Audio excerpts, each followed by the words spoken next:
मंत्री जी, हमें राज्य के समाचार शुभ नहीं लग रहे हैं। कहीं पर कोई राज्य में अनहोनी अवश्य हुई है। महाराज, आपकी तबीयत पे किस बात का मलाल है? मंत्री जी, कल रात मैंने एक सपना देखा और उस सपने से मेरा मन बेचैन हो रहा है। महाराज, शीघ्र कहिए, आपने सपने में क्या देखा? प्यारे सुमन, अनोखा सपना देखा रात, अनोखा सपना देखा रात।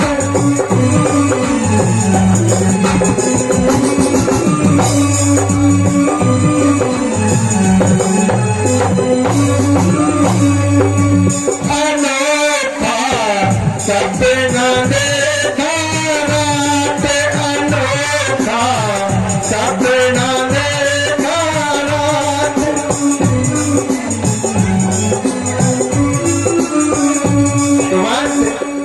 एक जगह पर वन के भीतर गौए चुगले जात, उसी जगह पर सिंह ने आने लगाई गात, अनोखा।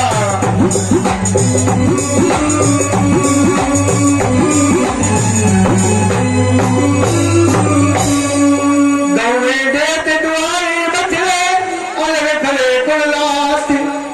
सुमंत, गौए देते दुआई बछड़े अलग खड़े कुलाती, लेकिन जालिम के बंदे से नहीं रियाई बात, अनोखा।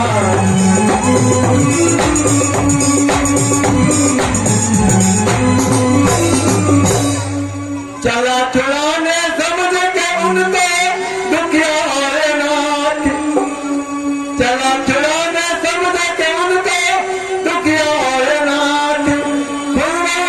खुशी क्षण मेरी हो गई बर्बाद, अनोखा।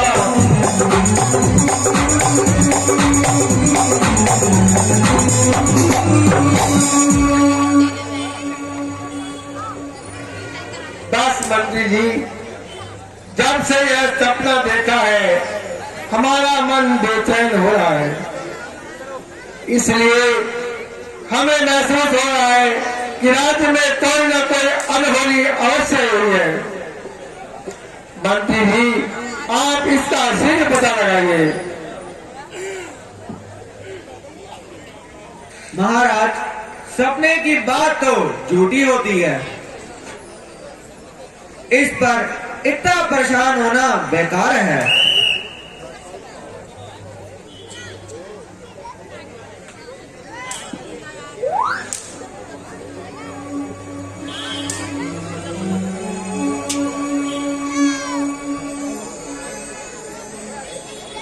महाराज की जय हो। कहो द्वारपाल, क्या संदेश लाए हो?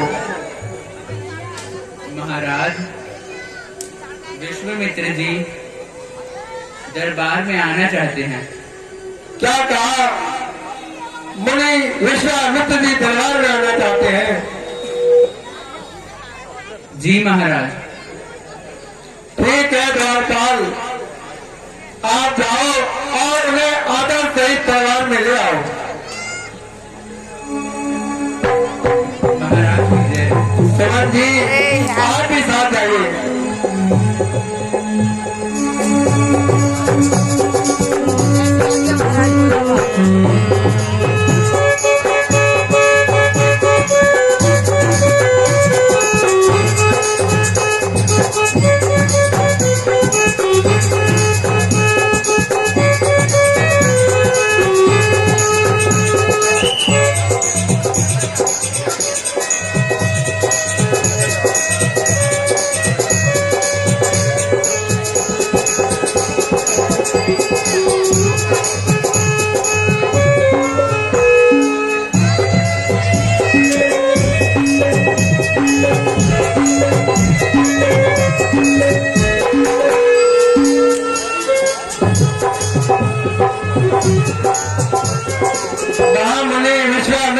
चरणों में प्रणाम सुधारो। चिरंजीव रहो राजन, कल्याण हो।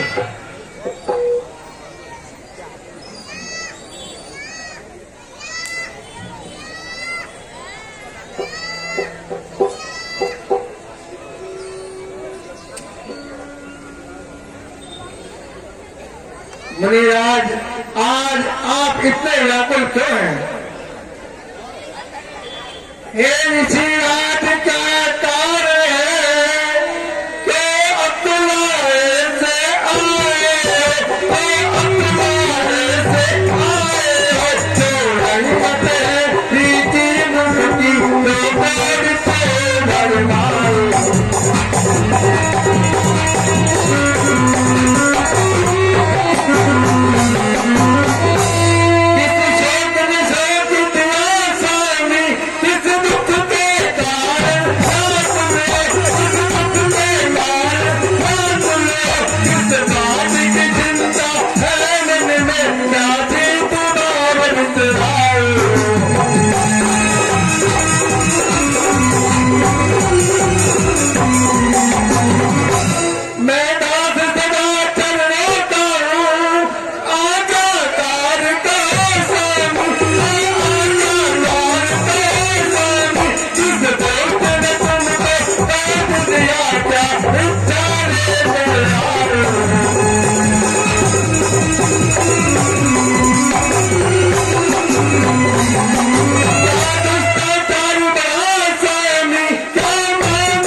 मुनिराज, वो किस लिए व्याकुल, क्यों तुम्हें दिल मिलाए हो?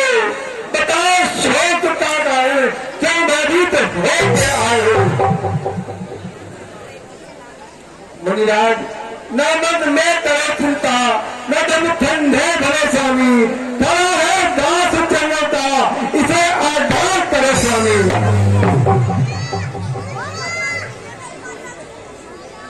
राजन, तुम जानते हो हम सन्यासी लोग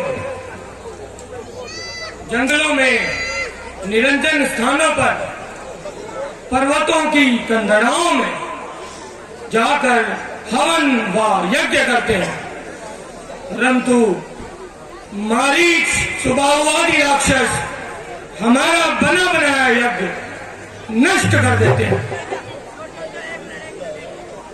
नहीं करते हैं पापी ध्यान जब तक पर पूजा का, हमारे सामने आकर है करते पान मदिरा का।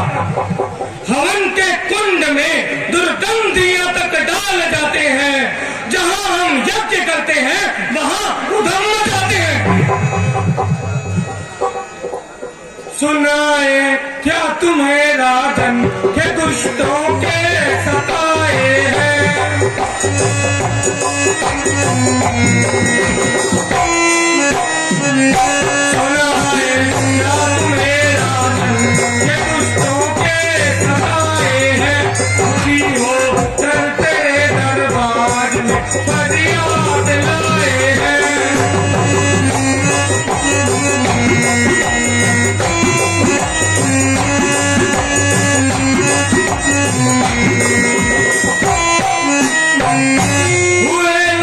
चार सन्यासी सताते हैं हमें पापी।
कंकन की करो रक्षा ऋषि जन की।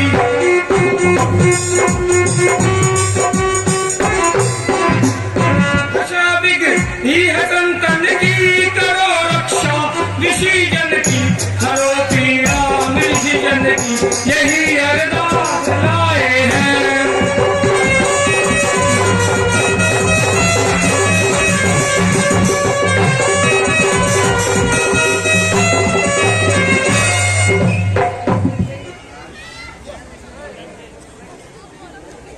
महाराज, आपके राज्य में बहुत अन्याय हो रहा है और आप यहाँ सो रहे हैं।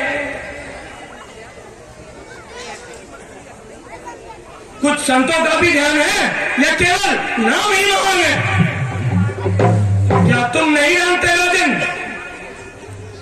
जिस देश में संतों और महात्माओं का अनादर होता है वह देश नष्ट हो जाता है।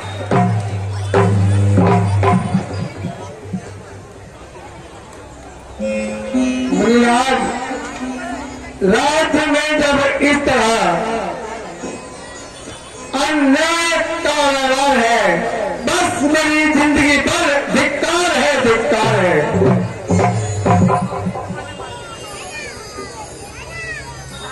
बस ऋषिराज, अब यह आपका कष्ट नहीं सुना जाता और अन्यायों का पाप अब मुझसे नहीं सहा जाता। मुनिराज, मैं प्रतिज्ञा करता हूँ, मैं उनको मार कर ही दम लूंगा। ऋषिराज, मेरा कर्तव्य है पहला ऋषि की आन की रक्षा, करूंगा प्राण भी देकर ऋषि के मान की रक्षा।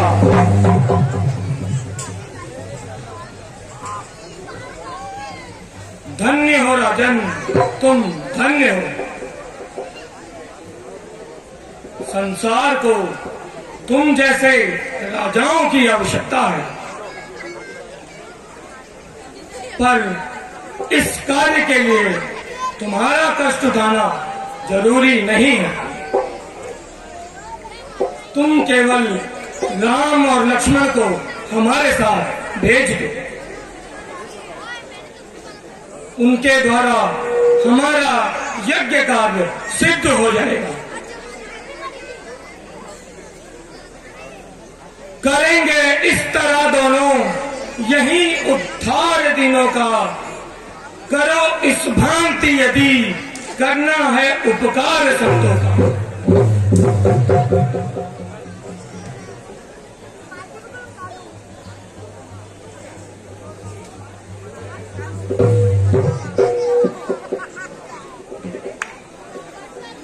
बोलो राजन, शांत क्यों हो गए? अब क्या कहते हो? राम और लक्ष्मण को हमारे साथ भेजने में क्या संकोच है? चुप क्यों हो राजन? क्या रघुकुल ने अपना कर्तव्य पालन छोड़ दिया है?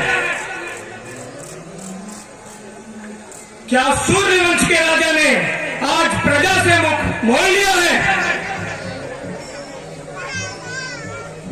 हे मुनिराज, आप यह क्या कहने लगे? राम और लक्ष्मण अभी साधारण बालक हैं। जब वह राक्षसों को देखेंगे तो वह जल जाएंगे। भला इस घोर संग्राम में वह दोनों बालक कैसे विजय पाएंगे? ऋषिराज, आप ऐसा ना कीजिए और इस सेवक को अपने साथ चलने की आज्ञा दीजिए। ऋषिराज, नहीं होगा किसी कारण तब इनकार आज्ञा में, करूंगा प्राण भी देकर मैं सेवा की संतों में। करो उपकार बस इतना, मत कहो ऐसे वचन स्वामी, खड़ा है दास चरणों में, इसे आजाद करो स्वामी।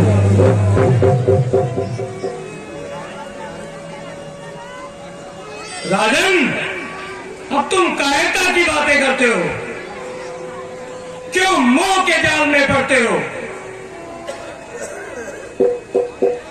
राम और लक्ष्मण साक्षात विष्णु का अवतार है। तुम राम और लक्ष्मण को साधारण समझते हो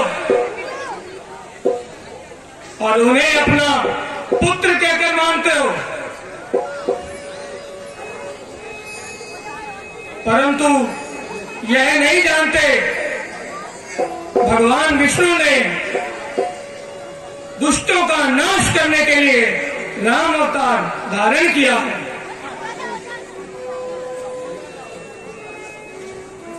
जिन्हें कहते हो तुम बालक, बड़े अद्भुत वो बालक हैं। कहते हो जिन्हें तुम पुत्र, वो सारी सृष्टि के चालक हैं।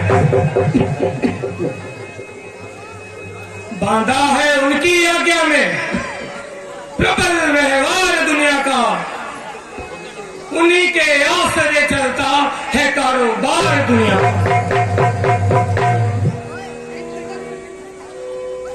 मुनिराज, आपका यह आदेश बड़ा ही उपकारी है, परंतु और ममता के भार में सब निष्फल हो जाता है। इसलिए आप मुझे ही साथ चलने की आज्ञा दीजिए।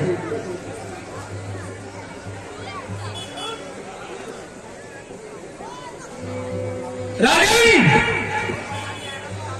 फिर वही कायरता की बात।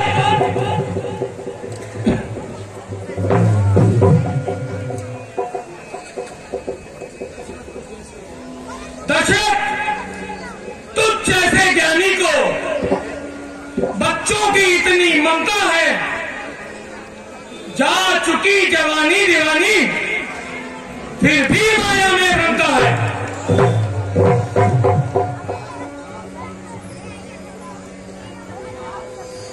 उपकार संत का करने में इतना विलंब, इतनी अड़चन, इस दिन इनको देने में इतनी बातें, इतनी उलझन। अगर कहता जाकर विष्णु से चल देते छोड़ गरुड़ वाहन, अगर विनती करता शिव जी से तो हिल जाता उनका भी सिंहासन। भिक्षा जो तुमसे मांगी है, बस यही अपराध हुआ। दुख तुमको भी, दुख मुझको भी, इस पुण्य कार्य में पाप हो। ठीक है राजन, ठीक है। अपना अटल राज्य और इसी तरह प्रजा की रक्षा करते रहो। हम चलते हैं।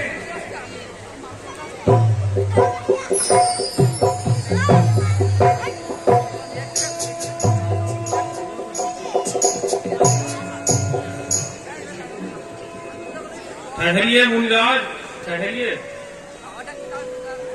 राजा मोह के वश में आकर अपना कर्तव्य भूल रहे हैं। इन्हें एक बार फिर से सोचने का मौका दीजिए।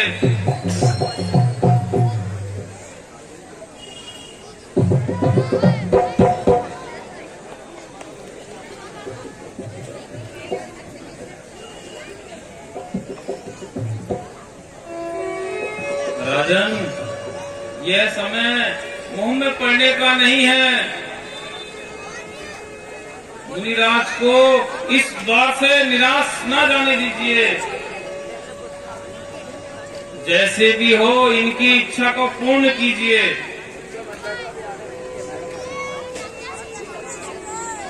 जो संसार के कलेशों को दूर करते हैं, उन्हें कष्ट कैसे हो सकता है? छुड़ा देते हैं जो माया मोह दुनिया का,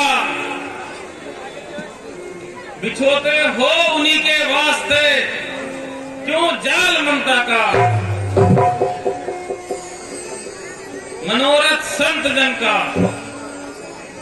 और उनका नाम होने दो।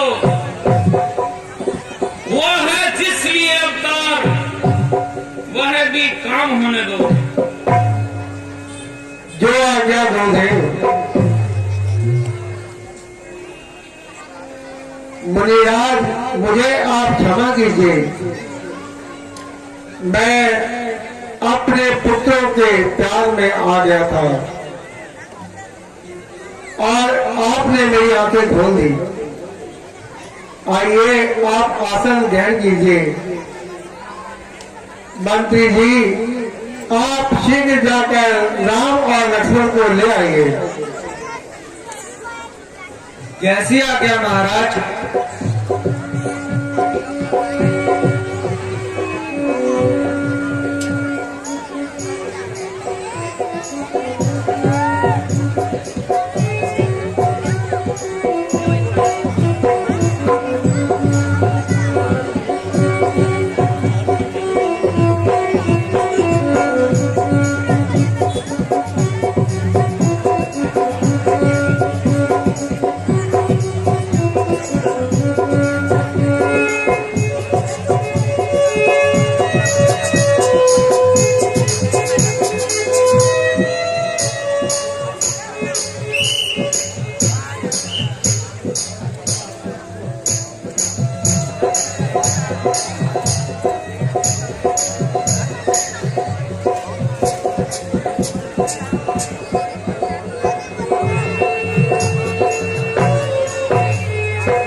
कहिए पिताजी, हमारे लिए क्या आज्ञा है?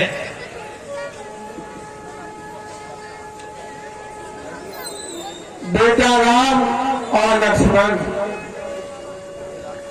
कुछ समय के लिए तुम दोनों भाई ऋषिराज के साथ चले जाओ और जैसा भी वह कहे उसको सच्चे मन से निभाओ।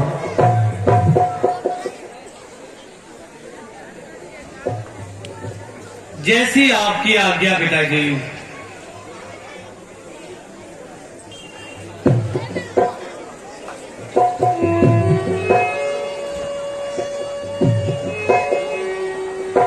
लीजिए मुनिराज, यह राम और लक्ष्मण का हाथ आपके हाथ में देता हूं। ऋषिराज, तुम्हें अर्पण है मेरी उम्र भर की जो कमाई है। बड़े मुश्किल से ईश्वर ने शक्ल इनकी दिखाई है। लालन, दिया है हाथ में जो हाथ, इसका मान भी रखना। कृपा करके इन बच्चों की रक्षा का ध्यान भी रखना।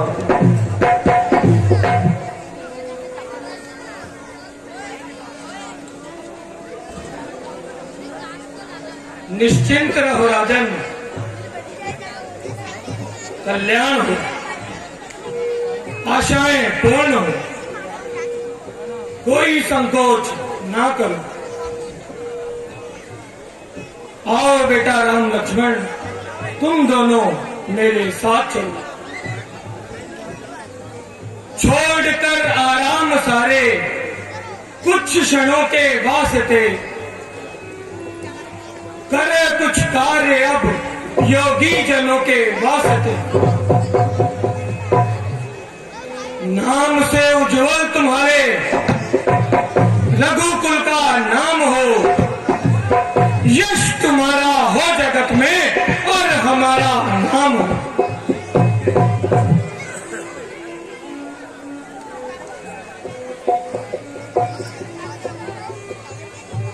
चलिए गुरुदेव, जैसी आपकी आज्ञा हो।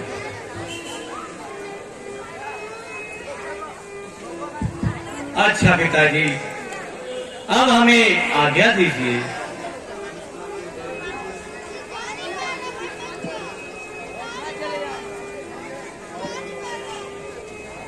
नमस्कार गुरु देव मम, पूज्य पिता प्रणाम। नमस्कार गुरु देव मम, पूज्य पिता प्रणाम।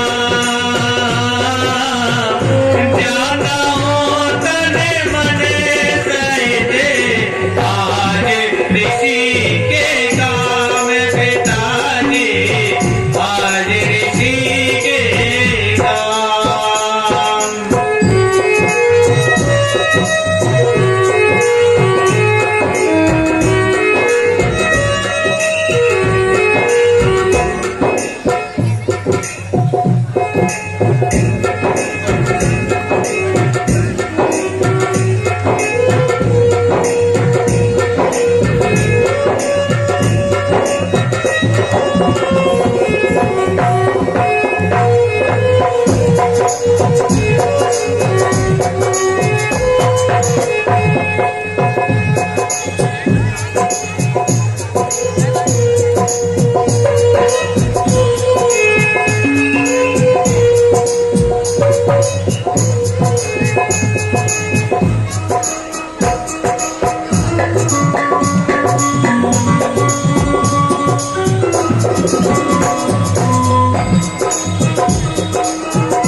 मंत्री जी, दरबार बर्खास्त किया जाए।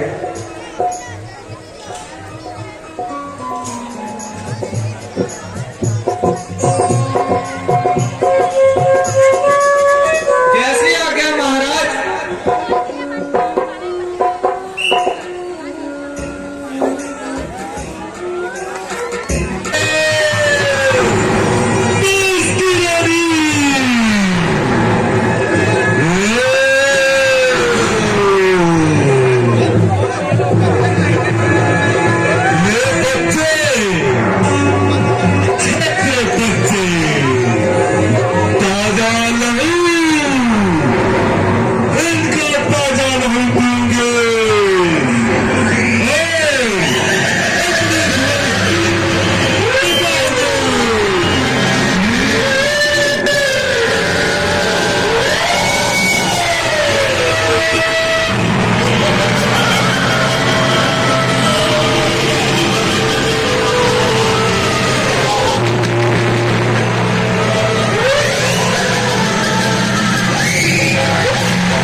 मुनिवर, यह कौन सा स्थान है? बेटा राम, यह भयंकर वन राक्षसों का स्थान है। यहीं पर तारका नाम की एक दुष्ट राक्षसी रहती है,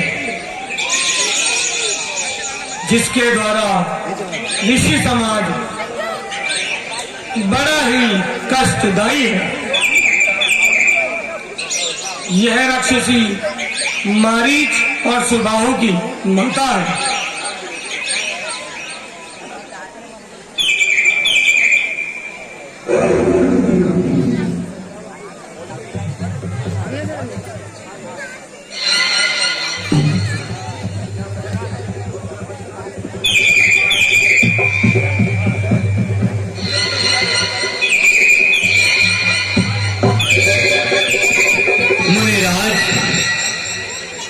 क्या वह भी अपने बेटों की तरह बदकार है?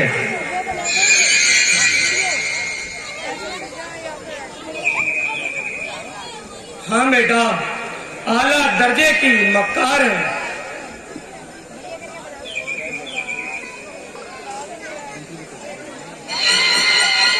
अच्छा मुनिराज,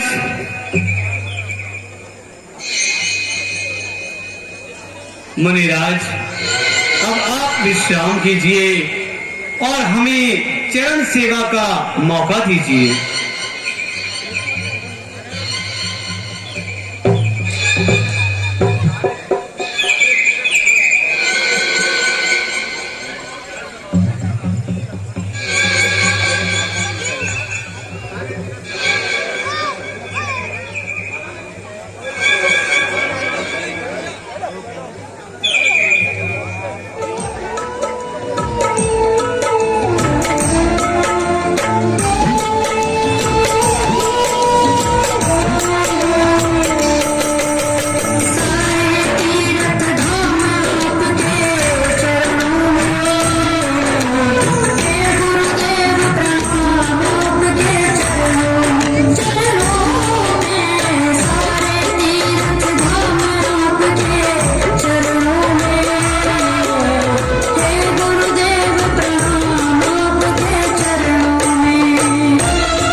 यह भयंकर आवाजें कहां से आ रही हैं?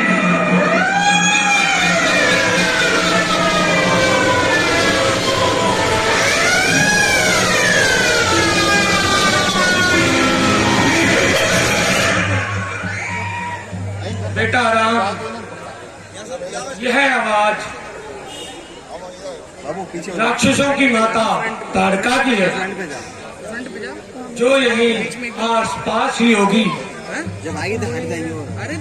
और मनुष्य रंग सूंघकर इधर आती ही होगी। जरा होशियार रहना बेटा। आप बिल्कुल भी चिंता ना करें गुरुदेव, उसे आ जाने दीजिए।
धन्य हो बेटा राम, तुम धन्य हो।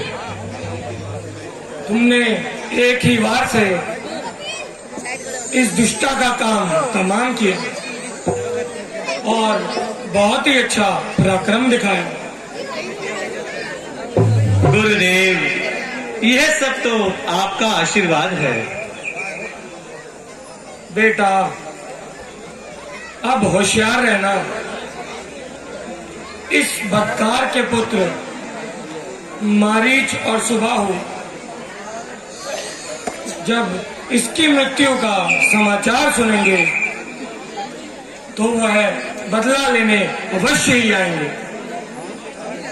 आने दीजिए गुरुदेव, उनका भी इसी तरह से खात्मा होगा। गुरुदेव, आप चलकर विश्राम कीजिए और हमें चरण सेवा का मौका दीजिए।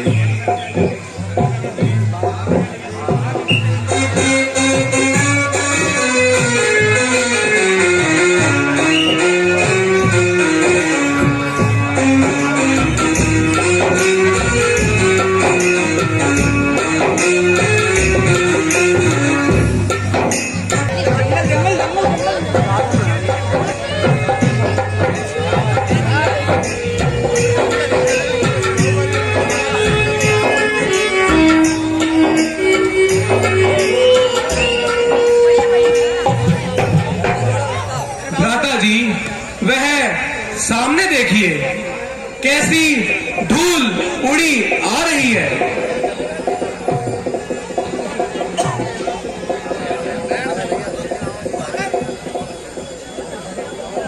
बेटा राम लक्ष्मण, यह ताड़का का बेटा मारीच आ रहा है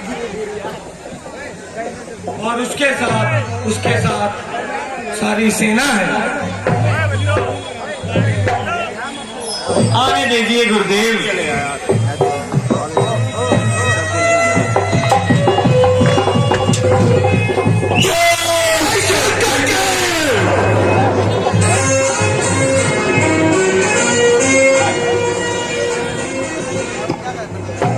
एक औरत का कत्ल कर उछल रहा रणधीर, बचकर जाएगा का आ बहुचा मारी संभल कर कदम बढ़ाना, मिलो चुल्लो जिससे मिला, खा लो जो कुछ खाना, जिंदा है मुश्किल आज यहाँ से तुम्हारा जाना।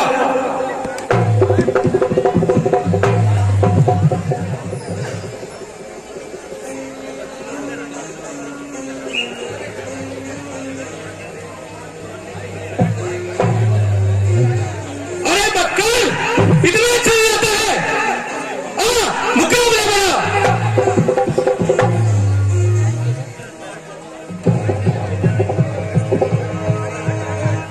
जबान संभाल के बात कर।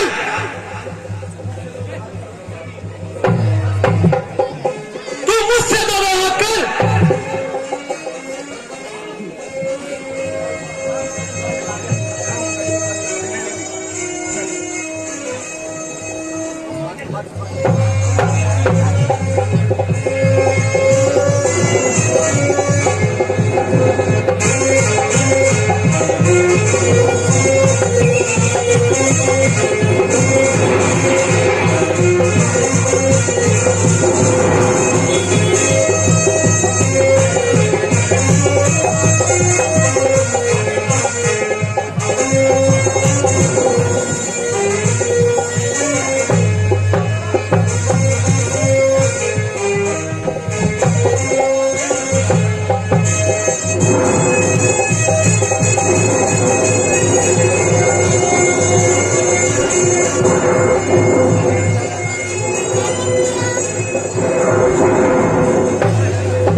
Thank you.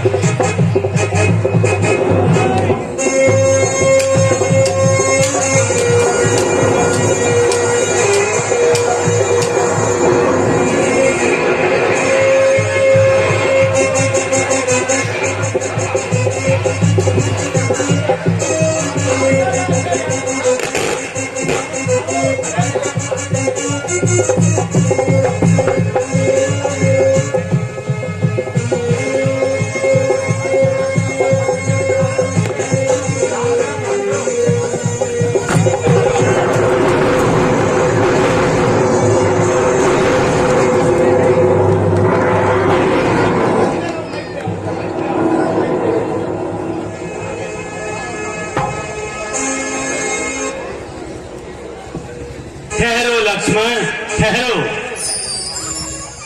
लक्ष्मण मेरी बात ध्यान से सुनो। भागे पीछे भागे ना मर्दो का काम। भागे पीछे भागे ना मर्दो का काम। भाग गया जो युद्ध से मर गया मौत से हराम रे भैया, मर गया मौत हराम।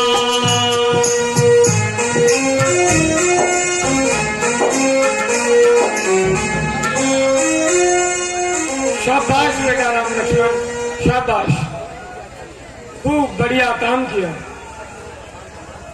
जो इनका काम तमाम किया।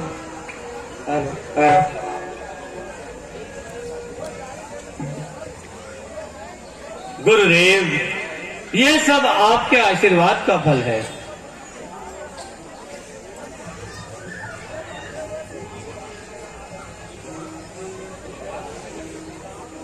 गुरुदेव, अब आप आराम से बैठकर यज्ञ कीजिए और हम आपके यज्ञ की रक्षा करेंगे।